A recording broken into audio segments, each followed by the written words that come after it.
Mimi nataka niseme ya kwamba vile Reverend Wesonga ametuambia hapa, baba alikuwa anasikiza wananchi. Baba alikuwa anasikiza wananchi. Na mimi nataka kuencourage wanachama wa ODM.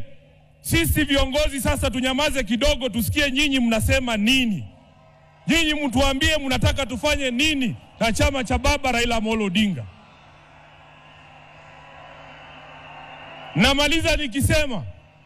Namaliza nikisema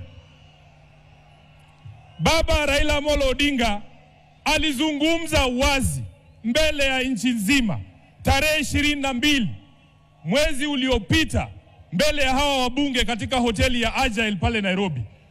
Baba aliongea kwa kinywa chake mwenyewe, na waomba viongozi msiingize maneno kwa mdomo ya mtu ambaye amelala. Alisema yeye mwenyewe, akasema kama chama lazima tujiandae kwa ajili ya uchaguzi wa mwaka 2027. Na wale ambao wanaeneza mambo mengine hapa, baba alisema who has told you? Who has told you? Who has told you? Kwa hivyo sisi tutafuata the last standing instruction ya baba ambaye alitoa chini ya siku 23 ambazo zimepita kabla afariki.